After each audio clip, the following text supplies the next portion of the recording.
दिदी यो पालि माछा कस्तो मर्यो भन्नुस् त माछा मरेन अहिले साल पानी आएको छैन हो पानी नआएर माछा नमरेको खै देखाउनुस् न देखाउनु न यसरी होइन देखाउनु न यसरी कस्तो कस्तो ओ माय गॉड यो एक रातमा पर्या हो अहिले हो एकैछिनमा ओहो यहाँ हेर्नु त साथीहरू यति माछा यार यो नालामा यो कस्तो माछा हो के हो यो कहाँबाट आयो यस्तो माछा भन्नु न पानीबाट कहाँबाट आउँछ पानीबाट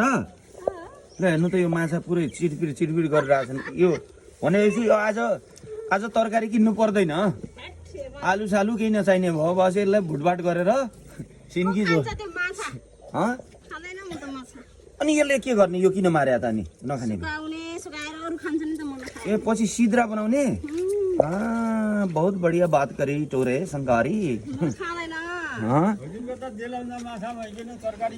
हेर्नु त यस्तो राम्रो यो अहिले जिउ सुकायो भने त राम्रो हुन्छ ठिक छ ठिक तराईतिर माछा मार्ने चलन यस्तो हुन्छ साथीहरू हेर्नुहोस् होइन यो सामान्य एउटा नालामा पनि हुन्छ नि यो यस्तो नालामा पनि माछाहरू अब यति आउँछ बिना परिश्रममा होइन त्यस्तो छ अनि मान्छे यसरी खुसी हुन्छन् यस्तो अवस्था छ हेर्नुहोस् यो खेतबाट आउँछ होइन पानी यो खेत छ ओहो यति माछा छ नि यहाँ हेर्नु त